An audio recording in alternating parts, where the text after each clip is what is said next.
Okay, I'm gonna go ahead and open the meeting. I'm calling the regular board meeting of April 27th, 2023 to order at 6:30 p.m.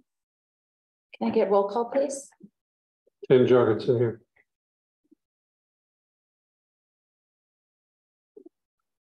Tom Costa. Lester, present. Absent.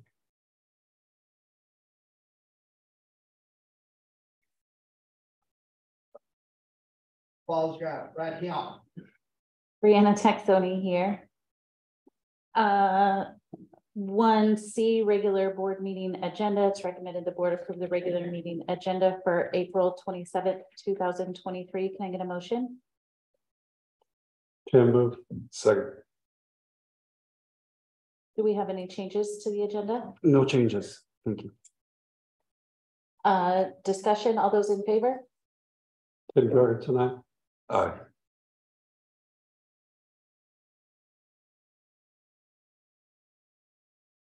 Paul's got aye. Brianna Texoni, aye, with one absent. Party.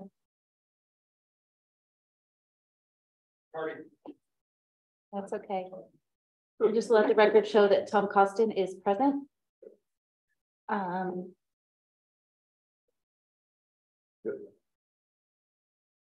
To public participation at board meetings, the public has a right to comment on any items in the closed session agenda. Members of the public will be permitted to comment on any other item within the board's jurisdiction under section 6A, public comments at board meetings. Do we have any public comments? Not at this time.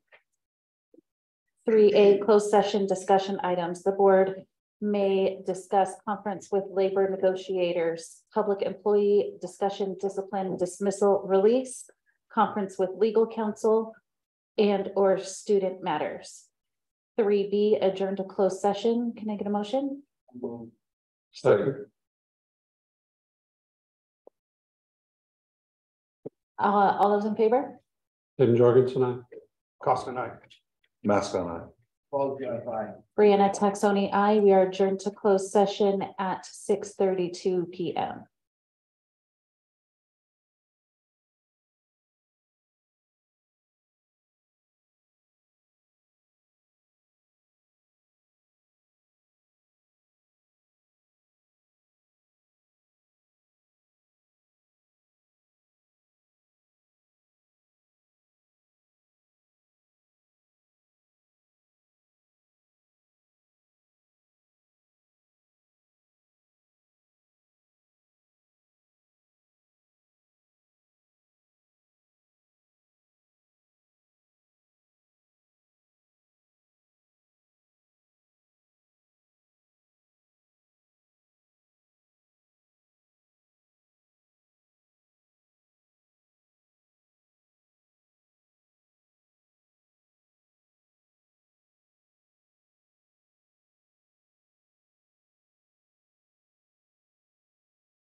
Board meeting of April 27th, 2023 at 8:04 p.m.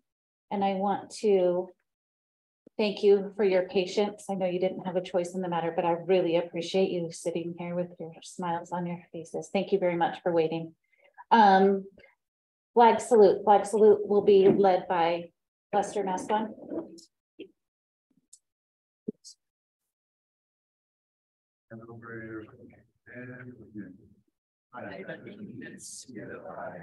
United States of America.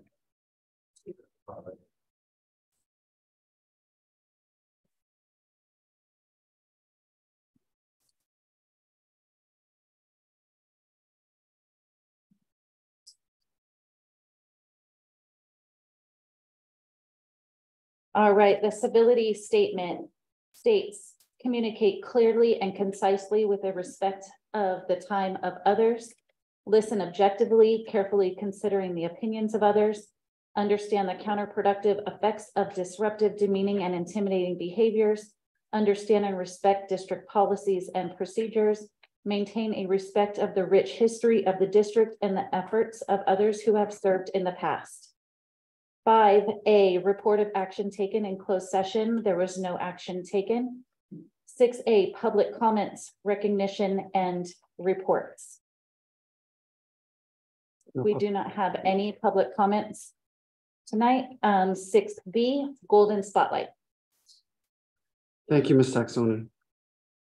Maintenance and operations, a team that never stops. They're handed challenges on the regular and deal with countless and sometimes endless requests. They are the frontline team that touches our sites more than any other group. To be honest, their service routinely goes above and beyond their regular duties. They take care of anything and everything that is put in front of them. I know folks are liking the picture, so appreciate that. Thank you, Ernesto, for the picture. That's the summer crew. Ground service requests and a number of other tasks which impact the culture and climate of our school sites, as well as the district office in a positive way. I have to say, this is not the first time I'm going to mention this publicly, but our school sites are always pristine, and it just doesn't happen overnight. It just doesn't happen with a flip of a switch. The fantastic M&O team is led by the unbeatable, unbreakable Mr. Ernesto Mora, and they are hardworking individuals with a tall order to, yes.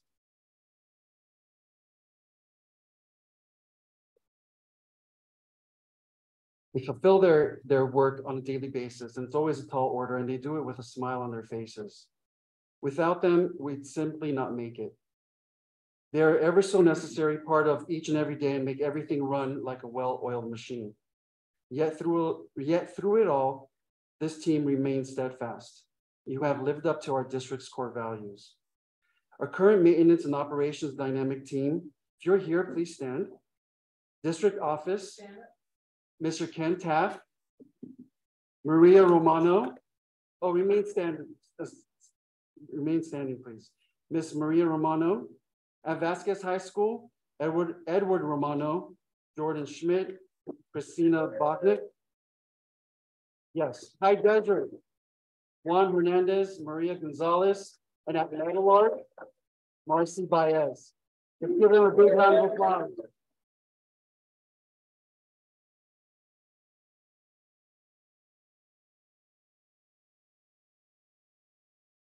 Oh, Mr. Mora, gotta stand up.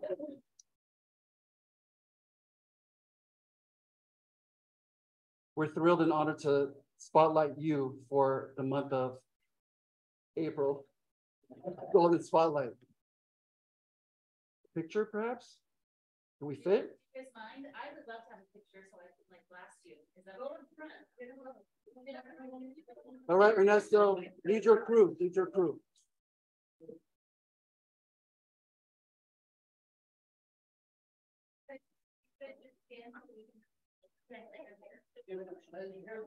Here's the question.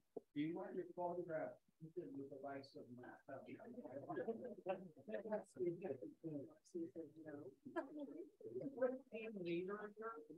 Like you, sir?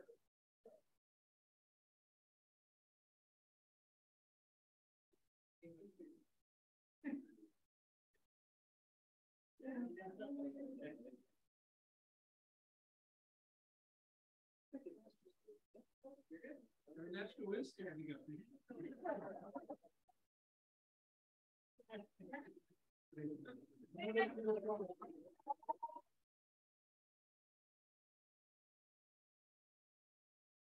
All right, we'll go ahead and move to board comments, Tim. Tim, we'll go to board comments.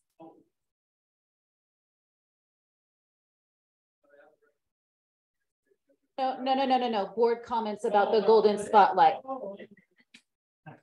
Well, that's good. I get to share.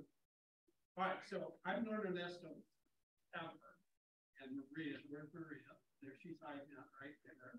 And then, you know, it's just all these faces because I remember before principals go, and we were on the old campus, and my boss came in and he goes, "What are you doing?" And I said, "I'm vacuuming my room." And he goes, "Why?" Because we had one person that I know was doing it, working their tails off as a team to keep our old portables in line, and we were still very proud of it, but we were doing that. And then we saw the new campus come down, and I'm a big person, and he's sitting right, that gentleman right here in the back there. I'm a big person about our ambassadors of what is our image of the community. I mean, that is, what's the curb appeal of our schools, our places of institution that where we educate and give our kids the opportunity. And that to me, I go around and I travel around now with my assignment, CSUB, and I go to big campuses, small campuses. And I come back and I see Meadowlark, High Desert, and Vasquez. And I'm also so proud of the hard work that this crew here does to make sure that our schools are presentable, they're safe, they're just a fun place to be. We've got new campuses, we've got we're spending money on our students, and we're getting everybody back. So congratulations to you all for doing the hard job to keep our campuses looking great, because that's a good point of view. I don't go to the junkyard. I want to go to a nice place, and when I want to go someplace and I want to go in there. It attracts my attention. And then the gentleman back there, I get your name, which I didn't remember, that our mobile ambassadors are our buses. And that they need to be looking presentable and showing this is a district that cares about the kids that they transport. And I used Kelly was our former board member, and I was always jealous of the Palmdale school buses because they looked like they were on the way to a car show or something. What the heck? But we're making progress, and every time I see a bus, the gas station or this, I guarantee you I'm evaluating that bus, and I'm proud to say that I see steady improvement. Got a ways to go yet, but I know that you're doing it. Ernesto working when we used to mow the lawns at 11 o'clock at night for a football game, all of those things. We've got a crew here that are doing it, and we're really proud of you, and thank you very much for your help. Thank you. Sorry, I don't have any stories, but just thank you for everything you guys do. It does show. So thank you. How do I get one of those sweatshirts? Here's an opening. Oh yeah. Thank you for everything you do. Obviously, our campuses are beautiful, and that wouldn't happen without every one of you. So thank you, and it's very much appreciated. Okay, I love all that fluffy stuff, but how many Williams complaints have we had about facilities? Yeah, 0, that's right. That's how I measure it. And how many students are we short of being ADA self-sufficient? 407. Yeah, where are we going to put them? I think it's floor space. I keep telling you that. When you want to expand floor space, you go to people to spend money. I didn't say bond, pay it out any way you want. But when we take that reserve, and I got to be looking for a place to put kids, you know what people's first argument is about this facilities expansion? That you don't take care of what you have. I've worked at a lot of fine places. I'll put the floors up at Meadowlark School for cleanliness against anything. Do you remember when they were carpet? Did you notice that some of the kids were having like colds constantly because there's like horse stuff in the carpet and everything? go to somebody and say, hey, we need to do something, the first argument is those who don't take care of what you have. That's not the case. You guys do a fine job. I'll stack you up against any facilities team there is. You're always very responsive to Ernesto. Thank you. And how's your work environment? Is it good? Is it cool? Do y'all like each other? Yeah. Ernesto, thank you. Ernesto, what do you report to? Do not sit there.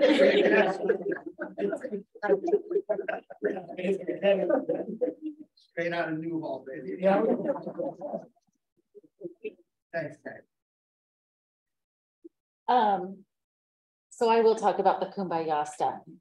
I have had the pleasure of working directly with most of you, either in my capacity as a school district employee or during the summertime where I was allowed to work with maintenance and with custodial and keep me working during the summer so that my family didn't starve.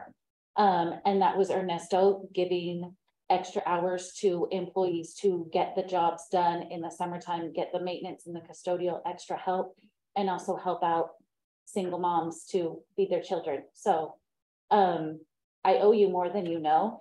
And Tim, do you want to arm wrestle to see who's known Ernesto longer? Because I'll win.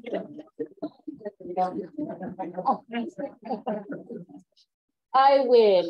I've known Ernesto since we were out here on this playground, before even High Desert Junior High or any of that. We've known each other since elementary school, and I'm so proud that you are my friend, and I'm proud of all of the accomplishments that you have made. You are an incredible human being. You're an incredible friend. You're an incredible father. And so many people look up to you in everything that you've been able to accomplish. So clear enough.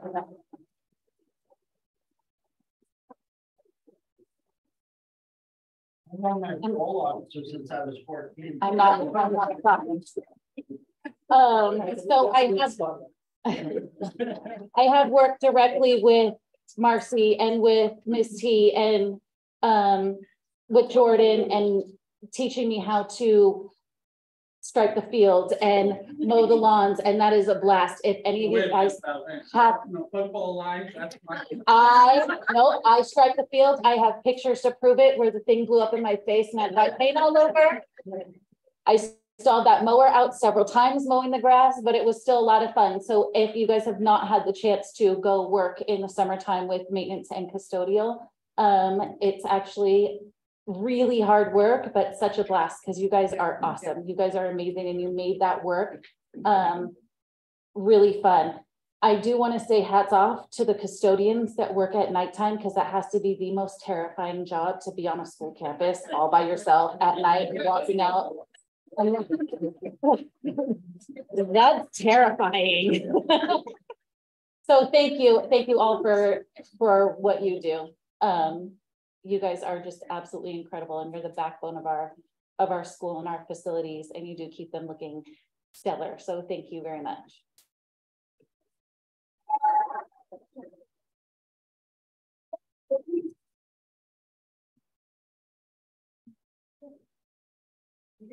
Is this a job? I'll mention it every time. I'm proud of it. All right, we're going to go ahead and go to 7A, ADA representative. He is not present. 7B, a CSCA representative. Woo, we have a Caesar.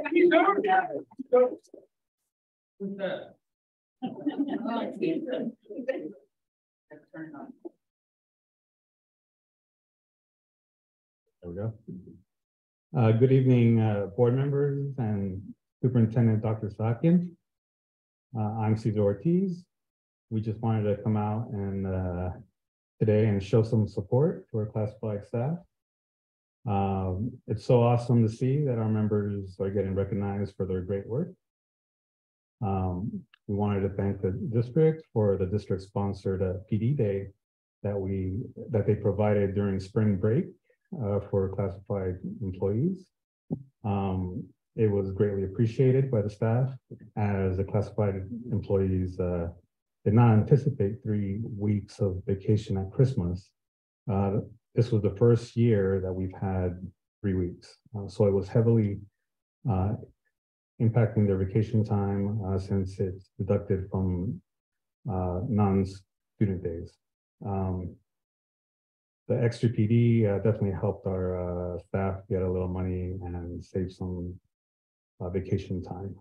And also thank you to maintenance for allowing some of the some employees to help out also during spring break to get some hours also. That's all I have. Thank you very much. Good night.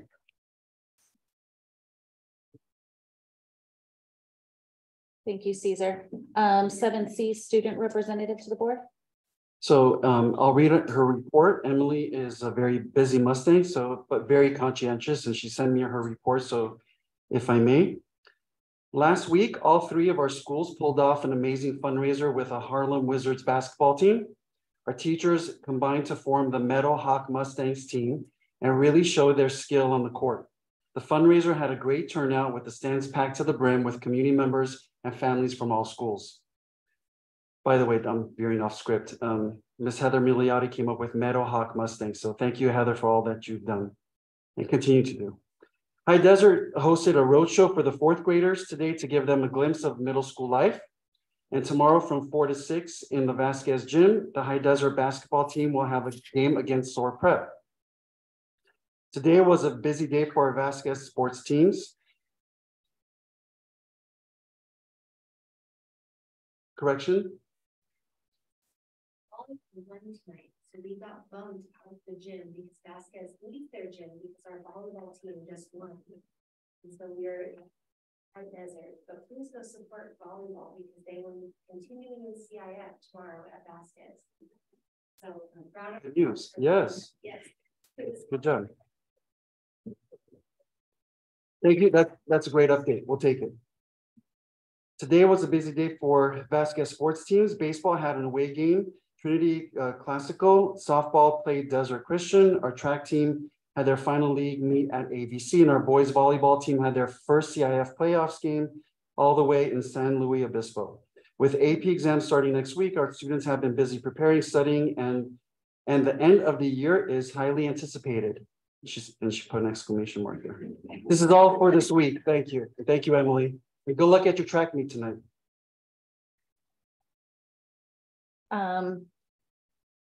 7D, Superintendent Gold Standard Report. Okay, thank you. Before we begin the report, I'd like to share some community announcements. There are a total of 4, whatever you see up on the screen. The Agua Dulce Women's Club presents kids movie night showing Paws of Fury. That's the movie title. Sounds like a dog I once owned. The meal is included and tickets are free. The event is on May 13th. Doors open at 3:30 for all local elementary school age children. Phone number is there on your screen. RSVP, please, at 661-406-5986 by May 8th. The next one, thank you, Alex. The Angeles National Forest Field Rangers program is now hiring for the summer for young adults between ages of 18 and 25. Applications due May 7th. Please see the URL on your screen on how to apply. Next to ASMO, our wonderful ASMO. ASMO's 5th and 6th grade spring concert and talent show will be held on May 16th at 6 p.m. at High Desert. Admission is free. It's always a lovely event. And the next one, again, ASMO will be also holding a spring concert on May 24th at Vasquez High School for our pre-K, TK, and kinder through 4th grade students. Admission is free as well. We're looking forward to an eventful month of May. Right, tonight I'll be covering 3 strategic initiatives from the existing strategic plan: student achievement, community engagement, and utilization of fiscal capital. Student achievement task testing starts up next week. Each year, students in grades 3 through 8th and high school participate in the CAS California Assessment of Student Performance and Progress. This year, your child will take the following tests: for English language arts, literacy, and math in grades 3 through 8th and 11th grade, and the California Science Test CAST for short in grades 5 and 8. To help your child get ready for the test, just make sure your child gets a good night's sleep and a nutritious breakfast before testing. All right, continue with student achievement. On Friday, last Friday, the 21st, I had the honor of attending the 29th annual CCAP, the Los Angeles Scholarship Awards Breakfast. CCAP is Careers Through Culinary Arts program, alongside with our awesome Vasquez High School culinary arts teacher, Miss Christina Wagner. It was a great opportunity to not only see the awards and scholarships the CCAP competitors received, but to also hear about the information about the wonderful program and CCAP opportunities for all students across LA County. Our graduating senior and culinary arts student, Ms. Haley Rudd, competed against 17 different high schools with a total of 32 competitors. At the awards breakfast ceremony, Haley was a recipient of a $5,500 scholarship. She was not aware of being named the scholarship recipient, but she graciously accepted the award. We are thrilled for her. Job well done, Haley. Congratulations. All right, community engagement. On March 25th, I attended the Harmonic Bronze Spring concert with a theme of what music means to me. Wonderful performances, yet again, of course, by the Monday, Tuesday, and Friday groups, alongside with the adult group. We had a special guest, not a guest, but she's a participant, our board president, a part of the adult group that night. So congratulations to all, and a special congratulations to Mr. Rowland for your leadership, passion, and dedication. Just don't know where you find the time. Thank you, Mr. Rowland. All right, a quick update to our strategic planning process. We kicked off our strategic plan development team sessions on March 20th and 21st, and we concluded the strategic plan development team sessions on April 6th with a 6-hour session. Thank you to all of our educational partners for signing up to be on the development team. But we'd also like to thank our student participants for a job well done. The writing team is now tasked with taking the main themes from our sessions and updating the existing strategic goals and how we define these goals moving forward. This will include actionable items as well as measurable goals so that we could go ahead and be accountable for each step that we move forward quarterly. So we look forward to presenting the final draft of the updated strategic plan to our development team that you see up on the screen, and then as well as to our trustees very soon. Last but not least, utilization of fiscal capital.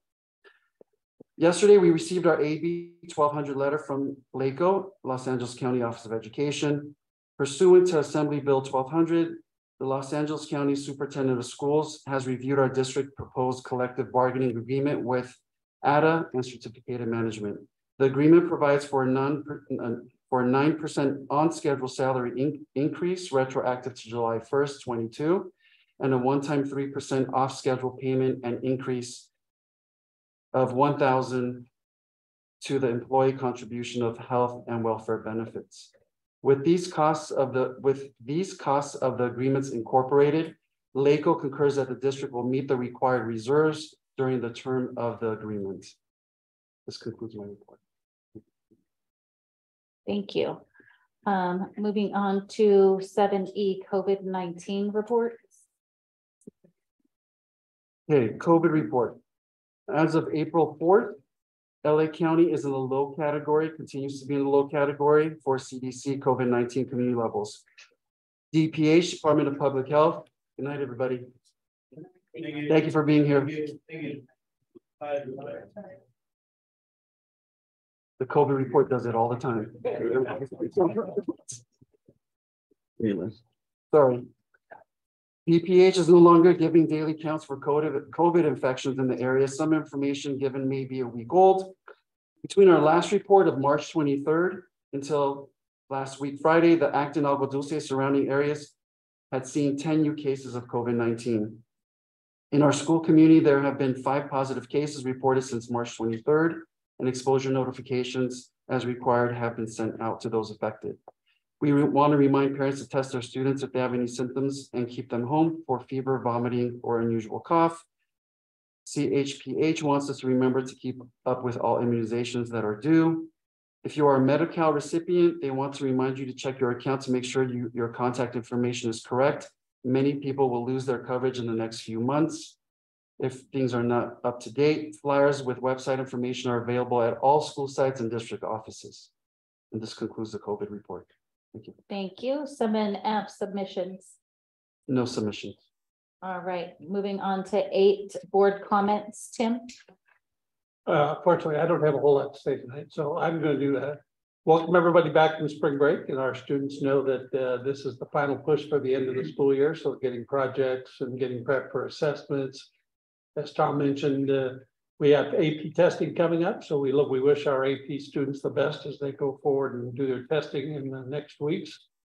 And then I want to compliment Heather Milioti-Collette for the Harlem Wizard organization. That was a fun night.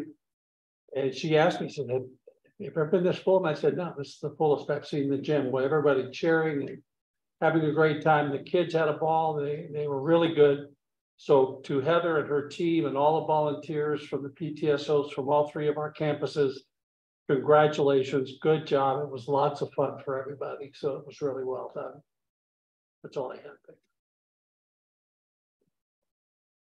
Yeah, the Wizard game was pretty exceptional, and for these staff members that participated, that, you know, good for you. Because we had basketball players and we didn't have basketball players, but it looked like everybody had a great time.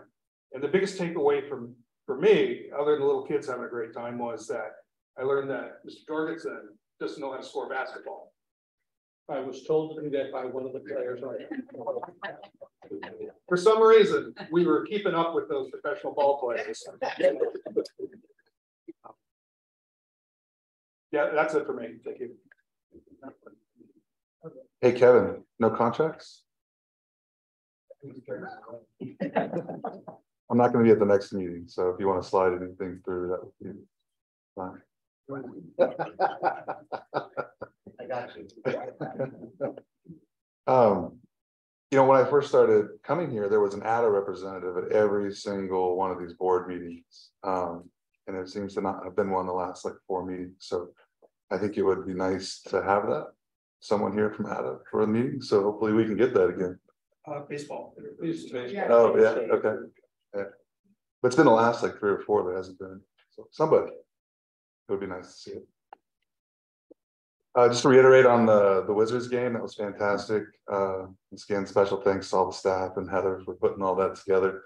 And it was nice to see them pull together all the campuses the way they did. That was, I think, was one of the biggest goals of it, and I think it went well.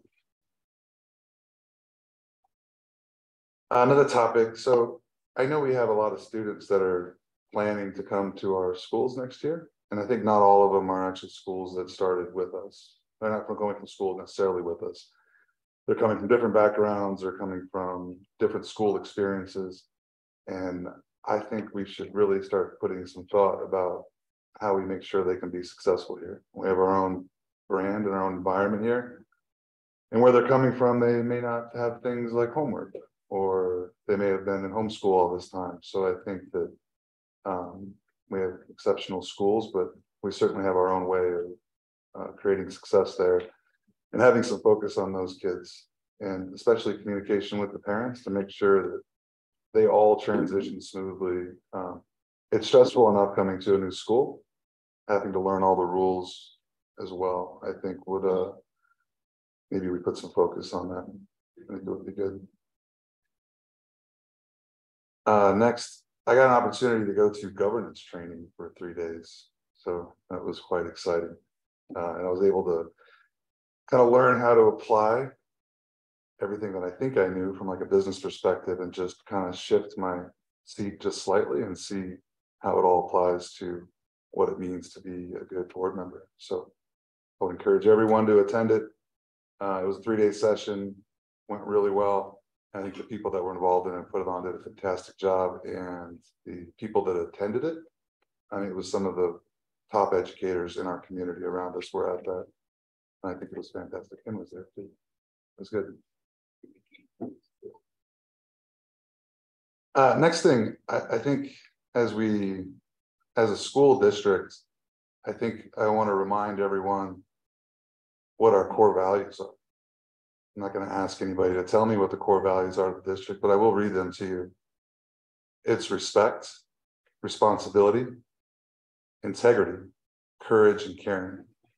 I think the way we treat each other as fellow employees, fellow staff members, really will flow down to the way that the children that we're supposed to be responsible for educating will feel about us as schools. So if we're doing this with each other, and we're doing it with the students, and we're doing it with the staff, and everybody has these values in mind, and that's the way it starts, and that's the way that everyone will feel when they work with us.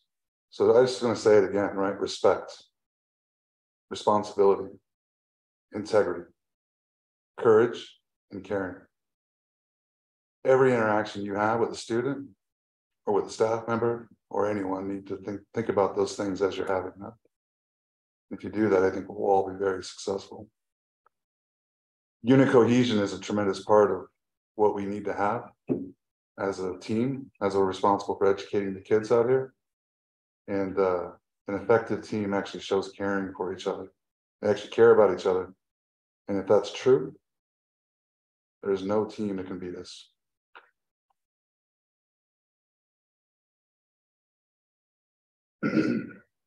That's all I have. Lester. You're welcome. Okay, a couple things here. On April 1st, I attended the arts presentation at the high school. There were 3 rows of chairs. It was a wonderful presentation, but given the effort that was put into getting the grant for the arts program, given the community effort that was put towards it, I don't want to say I was disappointed, but the room should have been stacked full. There were kids there that were trying to sing when they're painters. There were painters there that were trying to, so there's a depth of student talent here, and we need to give the students the ability to show that talent, whether it's easels in the back or whatever it is they do. And I'll say this again, if you are going to invite me to an event, have the superintendent invite me. That way I can guilt all the other board members to see the weak level of support we're giving arts from this level. That hurts me to say that, but everything about it was put on. Even Tammy made the credits. And so everybody was included, but I'm not sure they were included in the way that they would express their arts ability. When you have students that are expressing their ability in arts through whatever it is they do, someone else that's younger than them will be able to say, hey, somebody else does that. So the kind of thing that Lester is talking about, rather than having somebody scream that in your face while they're beating on a trash can with a baton in boot camp, these little things like one kid helping another actually is where arts takes people into the kind of things he's talking about. So the next time we have something like that, I don't want to hijack Night of the Stars, but I do think there's some room in the back where we historically hand out cookies.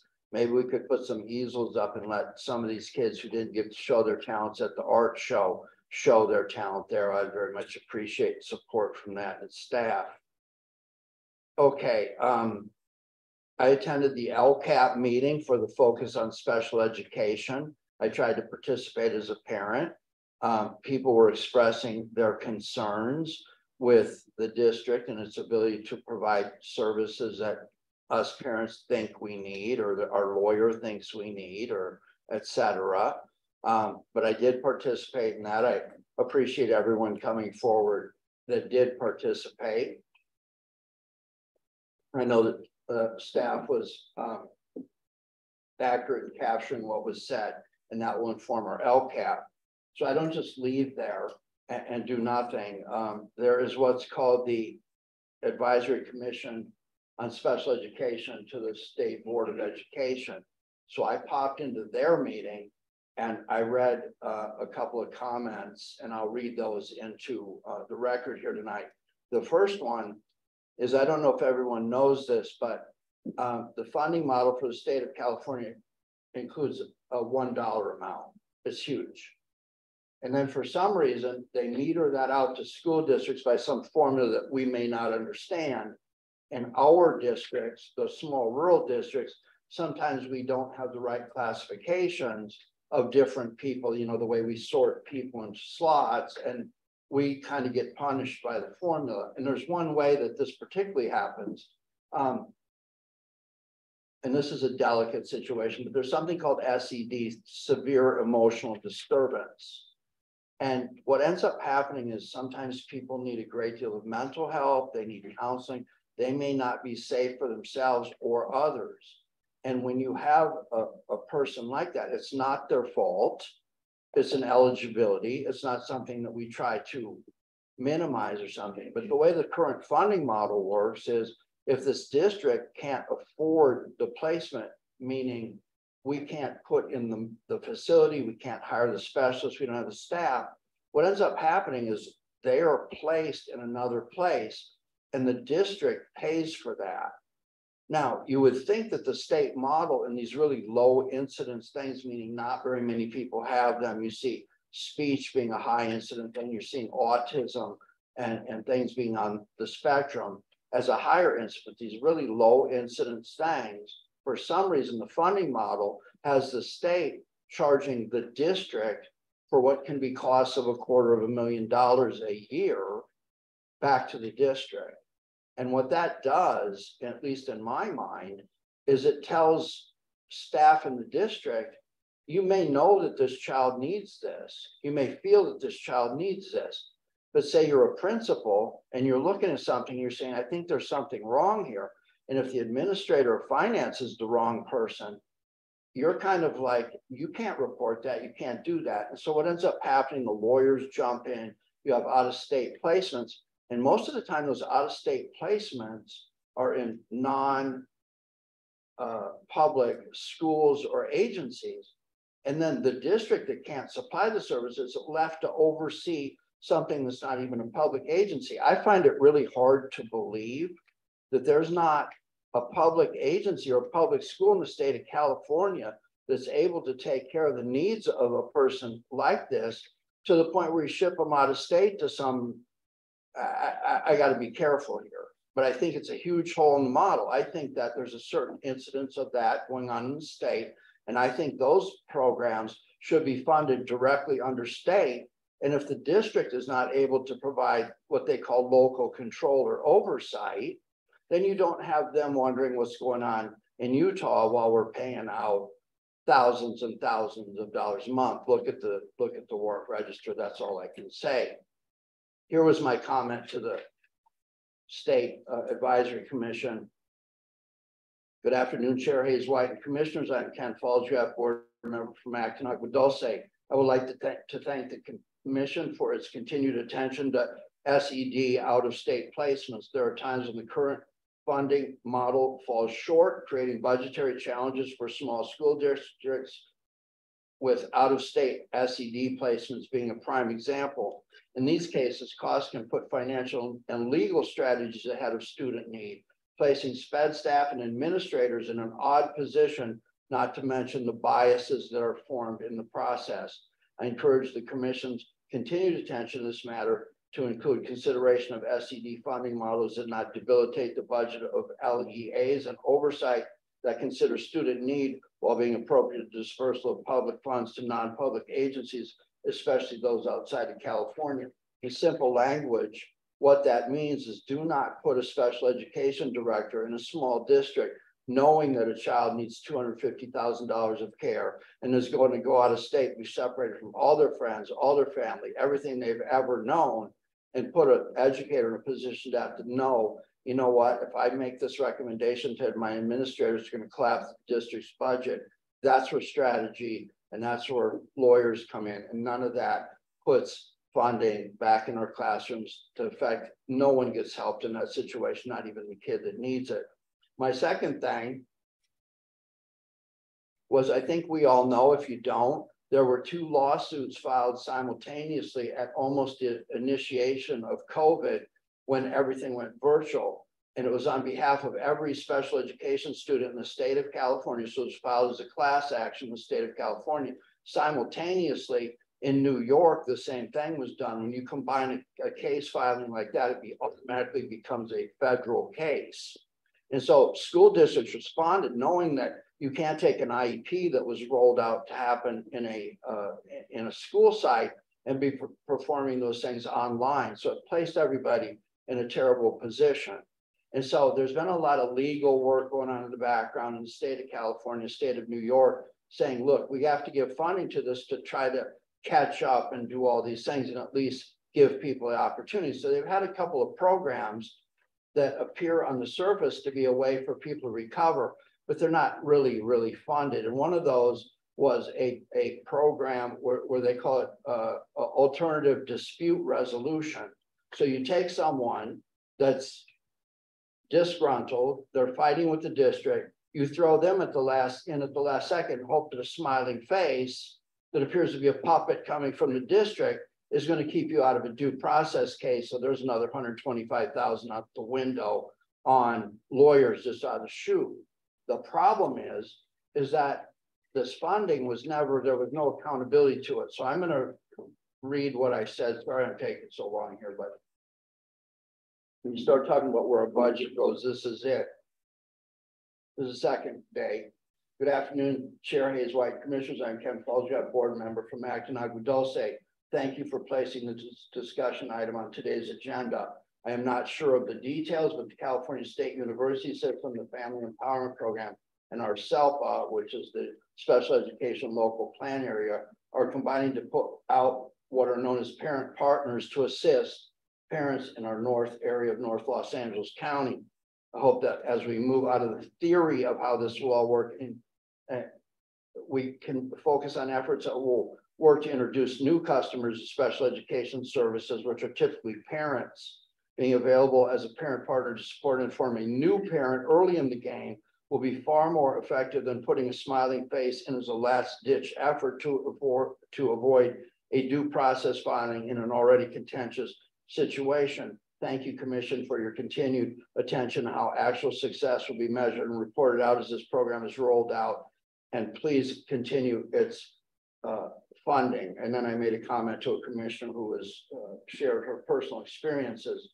The bottom line here is this is a Band-Aid program. We have people around here, some closer than you may think, that have been trained in how to do this. And that effort is to start off with the kids in pre-K and special day class to come in early and help the parents understand how to navigate the process and what's available. Next thing I want to talk about is Assembly Bill 1517, which basically affects special education. And what they're saying at the state level is that the districts are being challenged to, Lester, help me with this one, reconcile their actual services. So what they're saying is the state wants the district to, if you have a total of X number of IEP minutes of speech or OT or physical therapy, whatever it is, that now they want the district to report itself that the minutes that the people are agreeing to in the IEP are actually happening. Think about that. There's staff shortages, there's all these things, but they basically want the superintendents to verify that everything that's said in the IEP is being given and sign a document. So Bill 1517 calls for a local plan to be developed by the individual superintendents for their individual students. So you take the blocks of students, whatever their needs may be, you identify them, and you have to write your local plan to address the specific needs of the students. It's a state mandated program, which means the county comes out of it. Now you're acting and answering to the state. My problem with state fund mandated programs is how many of them are actually funded fully. So now you've got more people looking at more numbers. You take people away from the classroom to run numbers, and they're basically calling the school district liars, especially the big ones are underreporting. And it's all like, I hate to go here, but I'm going to, only I will go here. You take the grow house enforcement. Was that ever funded? No, it wasn't. So nobody figured out when you start selling stuff on the street in a store, other people are going to do it. So they never funded the unauthorized thing. So guess where the money comes from? You have a choice to make it for the local sheriff. You decide, I'm not going to let this happen. I'm going to turn my head to it and go back to policing.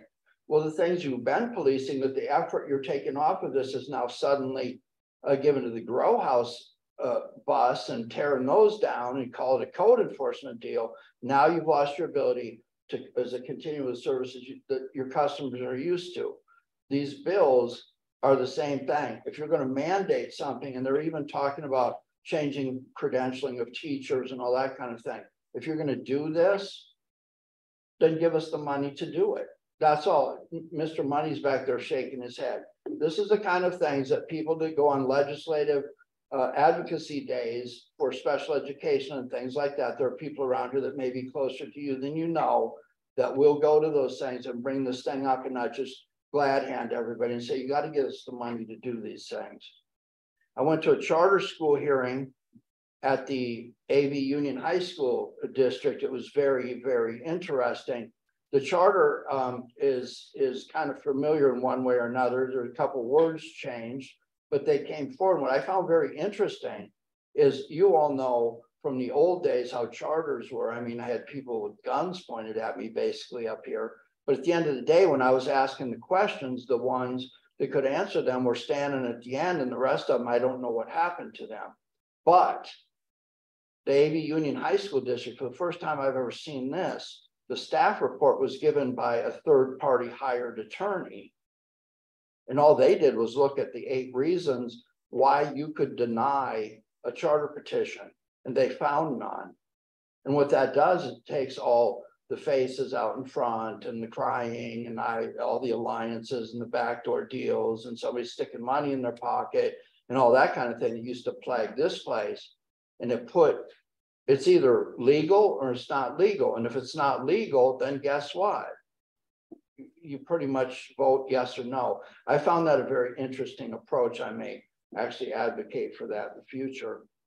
I went to the Antelope Valley CAC meeting yesterday. They covered the local plan. 10 districts, representatives from each district in the area of special education go over the plan, talked about that. We'll actually have to vote on that. This all ties back to the days of just filling out a plan and making it work for one geographic region.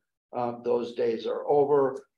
That group televises their meeting. So if you'd like to see what's going on and you have a child at home that's difficult that you can't actually go there, I applaud them on making everything available to their audience. And they're building kind of a library of know yourself and know the different programs that go with it. Yeah, I was actually able to participate in the LAXTA, which is Los Angeles County School Trustees Association, the governance training. They do 4 sessions. There are a couple hours, one night a week. Lester was participating. He was talking about how the business world works and how accountability works. Usually that's what I did. I just sat back and watched Lester take the flack for a little bit, but thank you for participating. What else do we have? I think that's it. Thank you. This is how business is important to me because it really affects your budget and you never hear about it because it's all back there. Thanks. All right, I'm going to go ahead and try to keep my comments super short.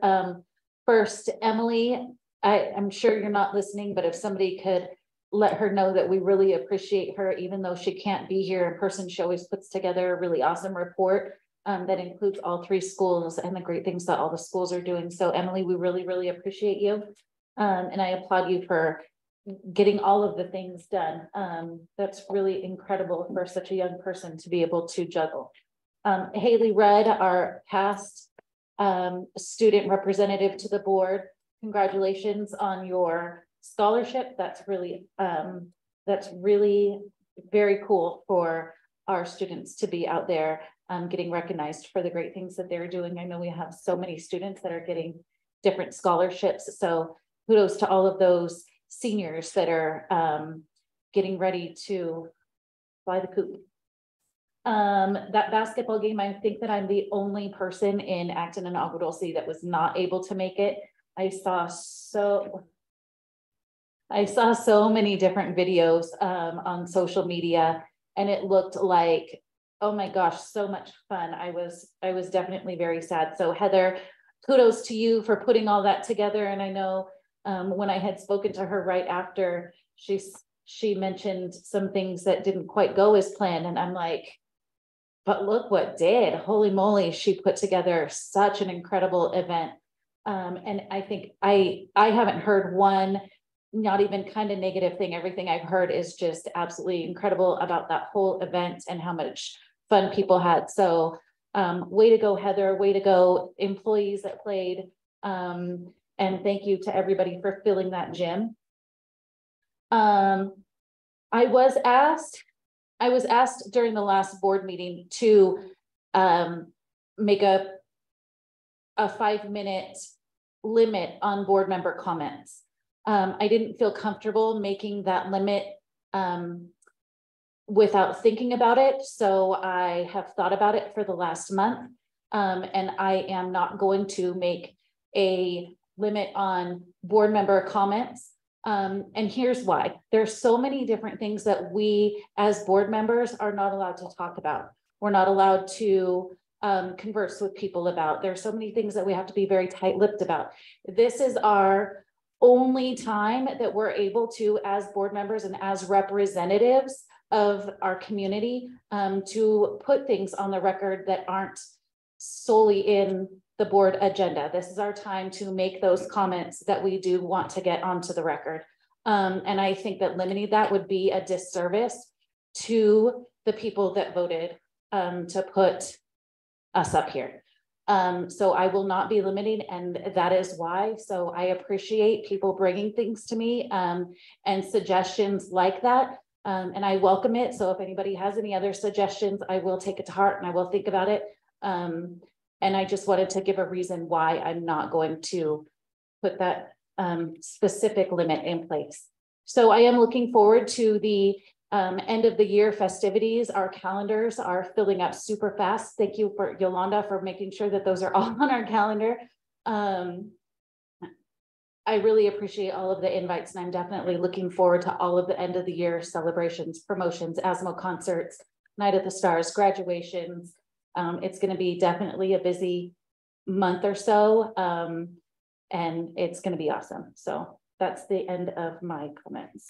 So I'll go ahead and move on to 9A, approval of consent calendar items. The consent calendar consists of 9B, minutes of the regular board meeting on March 23rd, 2023, and 9C, warrant register. Can I get a motion? I'll move.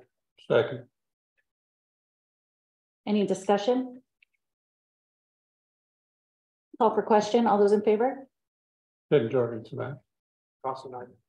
Lester, aye. Ballsgraf, aye. Brianna Texoni, aye. And 10A, personnel action report. Can I get a motion? I'll move. I'll second. We have an amended part. Subheadings were edited for clarity. Other than that, content remains the same as what was posted. Thank you. Thank you. Discussion? Call for question. All those in favor? Then Jorgensen, aye.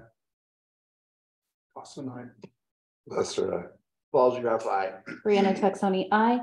10B, job description, school counselor, updated from the previous job description. Can I get a motion? I'll move. Second. Dr. Sahakian? So the counselors have been working with Ms. Shaw, who oversees the counselors, for the updating of their job descriptions, just to keep it up to date in terms of what they're doing currently with their assignments, and making sure that what they're doing really relates and correlates to the job description itself, and hence the update per the attachment on the board docs. I'm not sure if Ms. Shaw has anything else to add. She's shaking her no. So, thank you. Thank you. Discussion?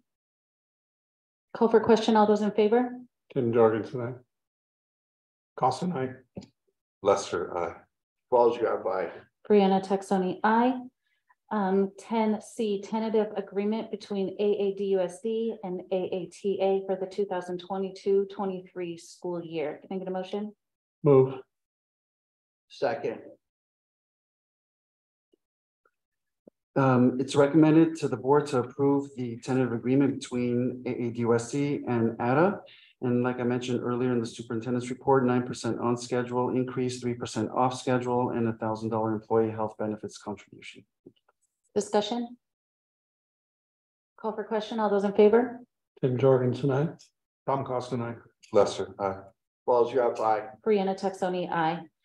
10D memorandum of understanding between Acton Agua Dulce Unified School District and the Acton Agua Dulce Teachers Association.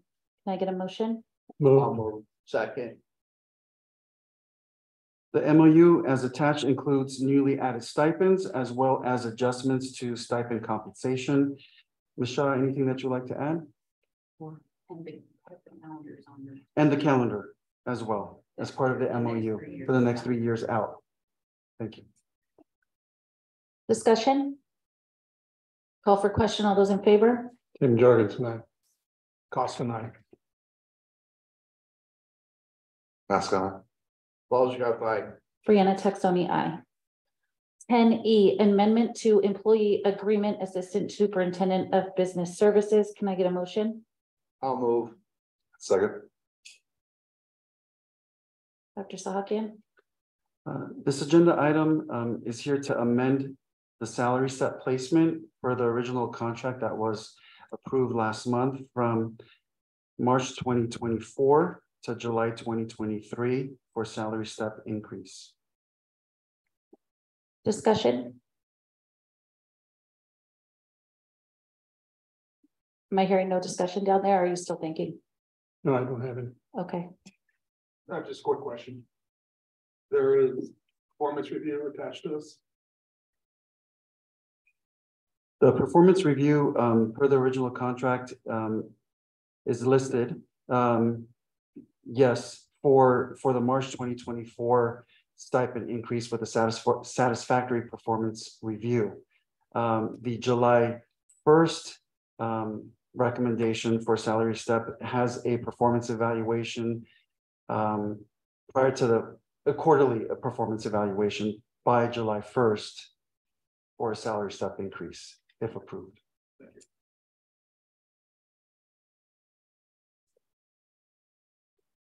No questions. Was it intimated to this employee that they would be starting at step 2? There was an understanding by the employee that the salary step 2 would commence July 1st of 2023. Is that in line with the performance evaluation that would trigger that step increase? Yes, So the decision point here is that the effective date of the salary increase would be July 1st. Is that what correct, the action item is? correct. Okay, is that everyone's understanding? Okay, I'm done.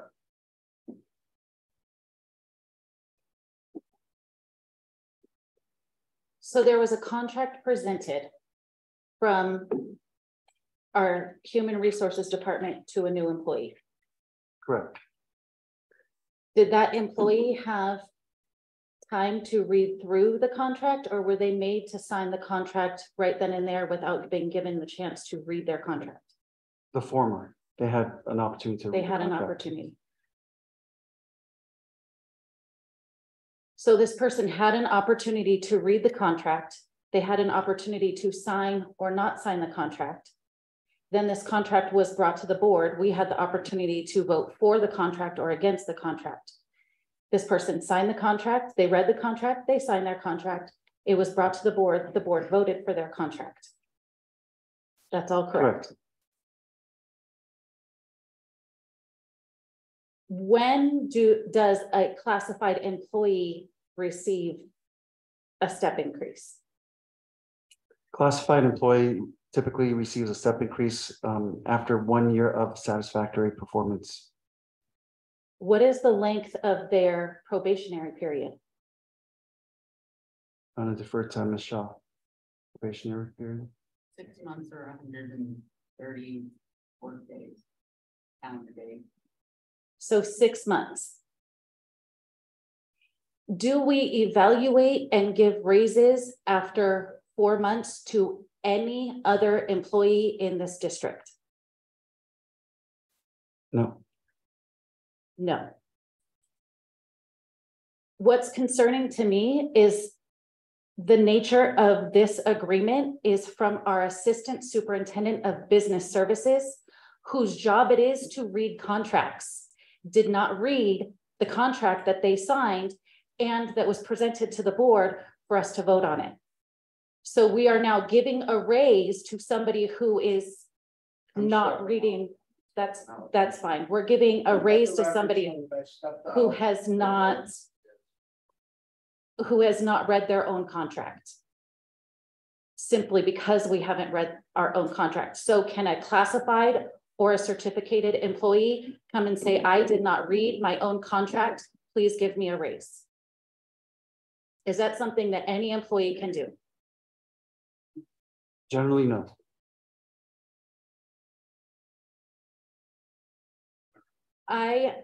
I would just like to point out that if we are going to start giving raises after 4 months, if I were still sitting in a union position where I came from, I would be paying a lot of attention to that. And that would be my next goal, is if we're going to give classified management raises after 4 months, we should be giving all employees raises after 4 months. We can loop back around. Yes, please. Okay, so I have a question for Dr. Zahaki here and maybe Ms. Shaw. So the contract that we had originally approved for the position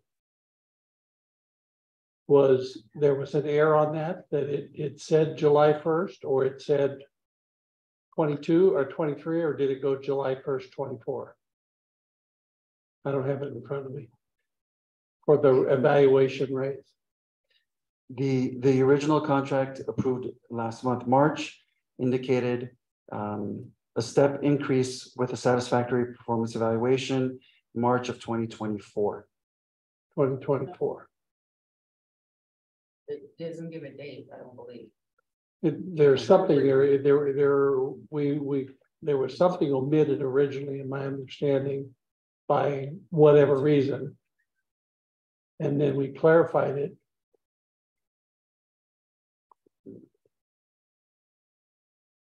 Then while we're thinking about that, the other thing is that my thing, administrators are at-will employees. There isn't any like 2-year probation like certificated employees in the district. Is that correct?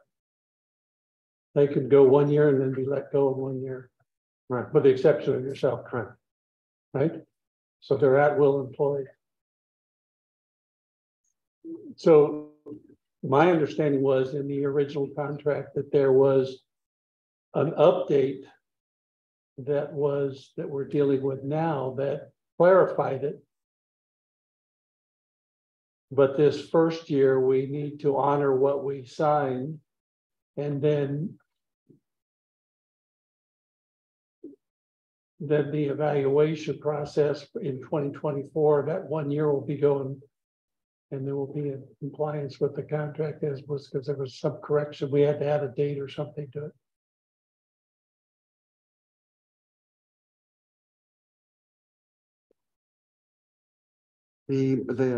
Sorry to interrupt. The original contract has evaluations as March 31st of each year. Of each year. So when the employee started, March this employee started date was what again? March 15 of this year. March 15th. So by the March 31st, there would be an evaluation. And then based on that evaluation, because of the start date and the time of the contract was probably what it is. But when we finally got around to getting the employee on board, there was that gray area that when the start date of the employee and the evaluation, there wasn't any notification of amendment to that, correct? Due to the start date, no connection.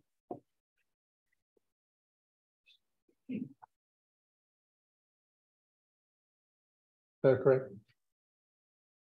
I don't think we heard your question. I'm sorry. Okay, Um, so the employee start date was March. March 15, 15. 2023, Contract says that there will be an evaluation on March 31st each but by year, March 31st, yes. each year. And then reflective of that completed. evaluation, there will be an adjustment July 1st, correct? Mhm. So because of the start date,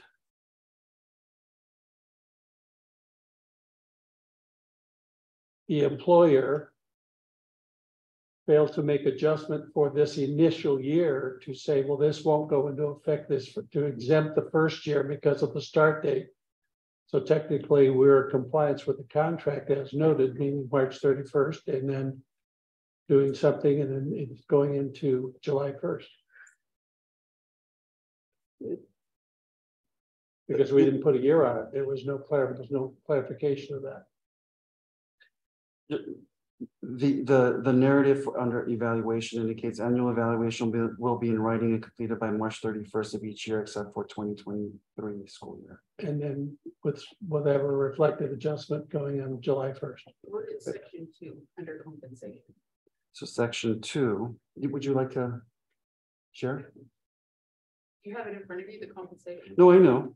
But it But what doesn't say section? anything about- Right under compensation, you read the Which paragraph? compensation, and it says under recommendation of the superintendent and approval of the board, the assistant superintendent of business services salary may be adjusted during the term of this agreement by the same percentage, if any, applied to the salaries of other management employees with the same effective date.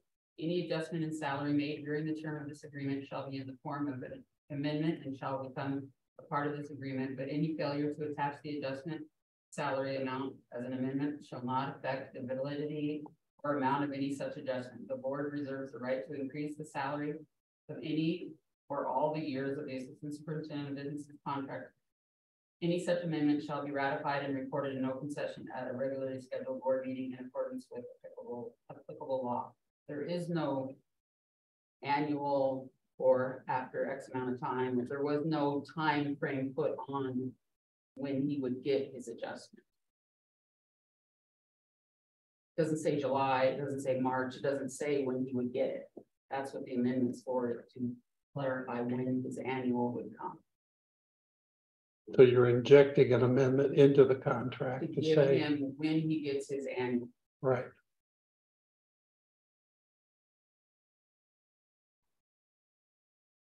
But there is going to be, you're recommending an adjustment to the compensation or to the step. This, It's like a certificated employee, you know, like even if a teacher even got hired mid-year and they start at step 1, as of July 1st, they go to step 2. yeah, that's what I'm thinking, is that they were just clarifying that. Right. Right, right. That's yeah. Okay. So I think there was discussions had that made the employee feel like this was coming, and contracts aren't always crystal clear. I think if they're applied on things, you'll take the conversations you've had with people and decide that's what's going to happen. Is that correct? Yes. Yeah. In this case, that So by putting this contract forward, which core value are you living up to? Would it be integrity? sure, that applies. Okay.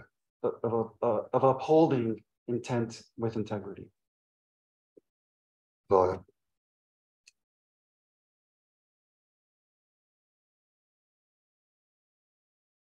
I'm not inclined to give raises, but there are 4 months of significant raises, so I'm not going to go back and forth because I've shared my thoughts and feelings.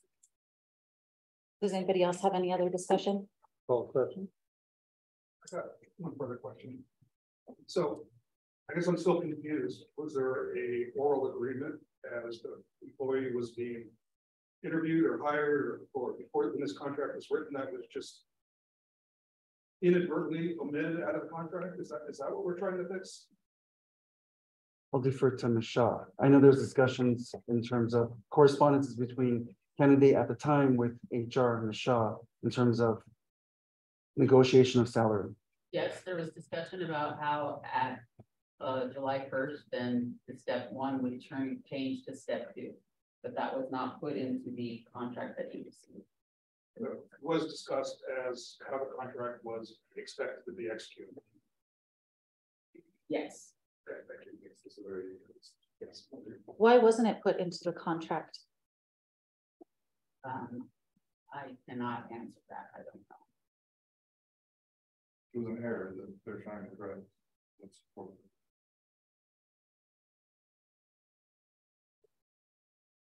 Call for question. All those in favor? Tim Jorgensen, I. Tom Costello, aye. Lester Mascon, aye. Brianna Texoni, no, and 1 absent. 11A, Resolution 2022-23 10 delegating authority to Kevin Vensko to act on behalf of member Acton Agua Dulce Unified School District. Can I get a motion? Tim moves. Second. SURMA 1 stands for Self-Insured Risk Management Authority, is an insurance pool serving Antelope Valley. Districts located in Antelope Valley, forgive me, essentially workman's compensation. So this is a recommendation to have Mr. Vensko as a delegating authority on behalf of our district for SURMA 1. Thank you. Discussion. This is assuming Mr. Vensko is still willing to work with us after what we just witnessed. Call for question. All those in favor? Tim Jorgensen, I. Tom Costello, aye. Mascon, aye. Balls Grubb, aye. Brianna Texoni, aye. 11B, public disclosure of proposed collective bargaining agreement AB 1200, AB 2756, GC 3547.5. So the district is required to Do we need a motion then? To the action item? Can I get a motion? Tim Jorgensen moves. Second. District is required to disclose fiscal impact for the settled year, which is this fiscal year 22-23. The settlement includes, as mentioned before, 9% salary increase, schedule increase, and a one-time off salary schedule payment of 3% effective July 1st, 2022. In addition, an increase in employer paid benefits cap of 1,000 effective July 1st of 2022. Discussion. Call for question. All those in favor? Tim Jorgensen, I. Costello, aye. Lester, second. Balls Grubb, aye. Brianna Texoni, aye. 11C, salary schedule for Ada. Can I get a motion? I'll move. Second. We recommend to our trustees to approve the Teachers Association salary schedule to reflect the negotiator changes as discussed prior. Discussion. Call for question. All those in favor? Tim Jorgensen, I. Costello, aye. Lester, aye. Balls Grubb, aye. Brianna Texoni, aye. 11D, salary schedules for certificated management and salary schedules C, Y, and Z. Can I get a motion? Tim moves. I'll second. In addition, salary schedules for certificated management as well as schedule C, Y, and Z to reflect the negotiated changes as mentioned prior. Thank you. Discussion. I have a clarification on this, but I see that it's still here. In describing the position titles on the first one, certificated management salary schedule C, we are still referring to our principals as director, high school principal. That, and I recall that director was added several years ago. The principal of the high school. And at the time that director was put there under, for whatever reasons, to warrant a raise for those positions. I don't understand why we're calling them director, school principal. Thank you. Noted. We could go ahead and make those adjustments. Mr. Vensko? Yeah, if the board so chooses to remove the director name off of that, we can certainly make that change and like I said, we were just keeping it forward with what the last board approved salary schedule was. It was in, I believe, May of 2022. So without making any changes other than the negotiated change, that's what we had done for the salary schedule. Well, I appreciate your input on that, but I burned my finger and I see a scar, it doesn't go away. To me, that's a scar. That director, they're principals of a high school, they're an administrator of our high school, look after our individual school sites. That's all, I'm done. They do say principal at the end. Now, I do also know that these classifications match the job descriptions themselves. I think it's just a word to me. It's a deceptive word that was put in there 7, 9, 10 years ago. I don't think we need to. That's all I have. Is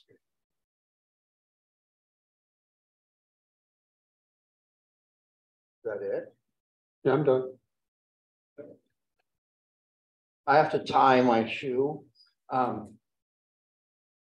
Here's what worries me about this. Is this reported to LACO? Yes, that was the. Okay, so we are basically changing a job title and description.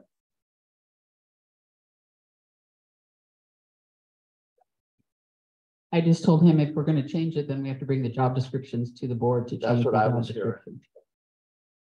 So do you want to table this, or do we want to? We want to because I'm fixing to go sit in the audience again. I don't think we have the authority just to not on the agenda pull titles apart. Tim, I'm with you. I got scars on my back over this, but there could be two real options, I guess. You could one table this salary schedule. Is it possible that Tim, could you agree that this needs to be reviewed by next year? Yeah, I'm not asking for it to be changed. I'm making comment about that observation. I would like it to be addressed because that's old. We need to get updated. That's all I'm saying. It does not have to be done tonight. I agree with you, but I don't want to hang up the vote on something that goes late. I think we go ahead and vote on it, and they know my comments, they concerns, and they can come back with recommendations for any adjustment. Noted. Thank you for the clarification. Would the time to make this correction be when the contracts are renewed for individuals because you're changing their job titles? Yeah, it could go on the next board agenda if Next year. Mascot eye. Can we put that on a future agenda item? So we'll go ahead and vote on the, Is there any other discussion going on? That was just me. we'll go ahead and vote on the salary schedule that is on the table now, as is. Call for question. All those in favor? Tim Jorgensen, aye. Costa, aye. Mascot eye. Falls you up, aye. Brianna Texoni, aye. 11E, year-end appropriation transfers. Can I get a motion? I'll Okay. move. Second. Per Education Code Section 42601, every school district LEA is required at the end of each school year. District may, with approval of trustees, request the county superintendent of schools to make transfers between designated fund balances or appropriations. And we are requesting at this time a recommendation to approve the year-end appropriation transfers. Mr. Bensko, any other additional comments for this item? no, this is just a routine item so that it allows the county to make those appropriation transfers every district. It's really just kind of business every year. It saves the district time from having to make those journal entries and transfers in the system on our own. We can get Waco to do it for us. Discussion? Call for question. All those in favor? So we won't have a finding in the final report coming back to final certification like we used to have like a few years ago. You can't put that and shuffle it back into the thing once, you know what I'm talking about. Yeah, no. Good, thank you. No. Call for question. All those in favor? Tim Jorgensen, aye. Costa, aye. Mascot eye. Falls you up, aye. Brianna Texoni, aye. 11F consulting contract, Amy Catalan. Can I get a motion? I'll move. Second. With the resignation of our payroll staff member, we're seeking to hire them, Ms. Catalan, as a consultant to maintain the level of payroll services, so there are no interruptions until we have a new hire on board.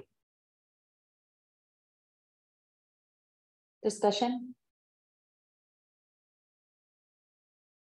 Is the job being flown? Yes, we were waiting for the PAR approval of this evening, and then it'll be posted.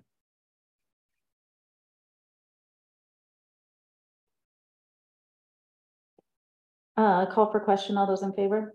Tim Jorgensen, aye. Costa, aye. Mask on. Falls Drive by. Brianna Texoni, aye. 11G, Goal Book Toolkit Membership and Services. Can I get a motion? I'll move. Second. So the Gold Book Toolkit, our special education coordinator and the special education team has vetted this membership and this platform whereby each state standard is identified as essential or core standards, supporting the creation of an IEP goal or resources in the areas of reading, writing, math, speech, along with life skills. So they're looking to actually add this support in fine tuning their support and services and guidance and the formulation of IEPs. Discussion?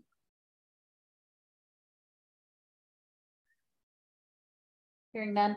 I have some. What do we do for evaluating effectiveness of these programs? Well, many of these, great question. Many of these platforms actually, you could actually query reports and the percentage of the usage that we're getting out of some of these services and these platforms. That's one. Two, the efficiency, for example, in this particular case, the efficiency of meeting the timelines of IEPs and the effectiveness of the IEPs with the target goals that are embedded within. It was good at some point, even on some of the programs we're using, to start to see some feedback at some point. Absolutely. Thank you for that.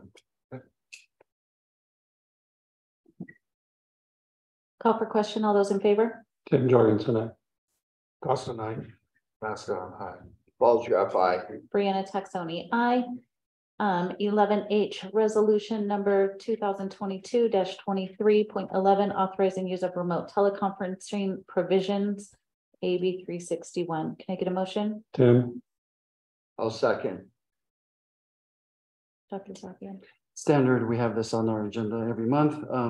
Just authorizing use of remote teleconferencing if needed, if their trustee or trustees need to be holding a meeting offsite from the DO.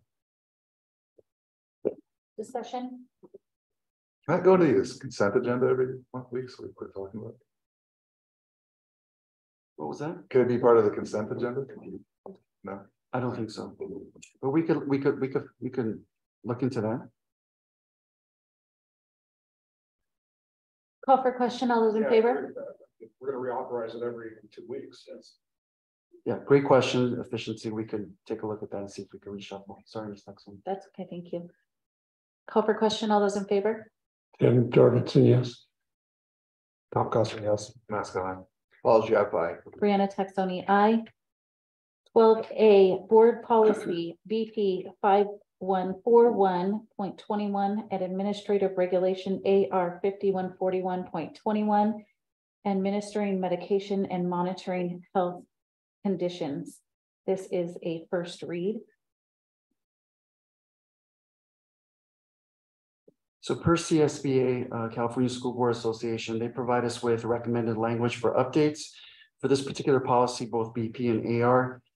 They're adding definitions to the policy such as authorized healthcare providers, that definition, who's designated at a school site in terms of personnel to go ahead and administer medication or monitoring health conditions. There's also a recommended update to parent guardian notification and protocols to the school and to the school nurse when there's any changes to medication and health records. And lastly, another important recommendation is additions such as emergency medication used for opioid overdose. Discussion? I almost think that these kind of policies maybe should be sent out to all the parents as a standard, because a lot of them aren't gonna know it's on the agenda tonight. And there's a lot of important information that's might be considered, you know, personal or parental right. So so you're aware, I think when these kind of policies are being discussed and approved, that maybe we should find a way to make sure everybody's aware. Noted, thank you. Any other discussion? All right, we don't have to vote on that since it is a first read. Moving on, 12B, Board Policy 6158 and Administrative Regulation 6158, Independent Study. This is a second read and adoption. So can I get a motion? I'll move. Second. Dr. Sakian, anything to add? No, all the changes or recommended language was shared at the last, highlights were shared at the last meeting. Thank you, Ms. Stetson. Thank you. Discussion? Call for question. All those in favor? Tim Jorgensen, aye. Tom Costello, aye. Mascot, aye. Paul Scott, aye. Brianna Texoni, aye. 12C, copy of Board Policy 3516.5, emergency schedules. It is a second read. Can I get a motion? Tim moves. Second. All of the highlights for recommended language was shared at the March meeting as well for emergency schedules. Thank you. Thank you. Discussion? Call for question. All those in favor? Tim Jorgensen, aye. Tom Costello, aye. Mascot, aye. Paul Scott, aye. Brianna Texoni, aye. 13A calendar. We have a regular board meeting on May 11th, 2023, and a regular board meeting on May 25th, 2023. I will not be at the May 11th.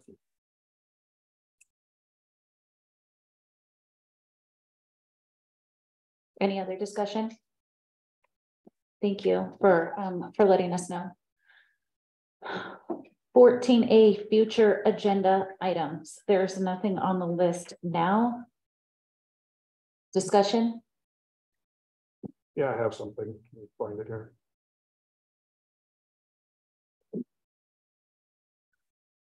I would like motion to create a long-term plan to maintain, improve, and add to the sports facilities at our 3 sites. This would be a collaborative effort, including athletic directors for each site, assistant superintendent of business services, and site principals and community outreach. The plan should be presented to the board when complete. So the purpose of this would be so we have a good idea of what our future is going to look like in terms of athletics, because you know, the order of things, all that kind of stuff. So that's fine. Can you repeat? No, I said long-term plan. It could be 5 years, maybe it's 10 years. Create a long-term plan to maintain, improve, and add to sports facilities at our 3 sites. To maintain, improve, and add to sports facilities? Yep. Would be a collaborative effort, including the athletic directors for each site, superintendent or assistant superintendent of business services, site principals, and community outreach. And if there are other people that need to be involved, that too. But we need to start looking forward on these kind of things. I'll motion it.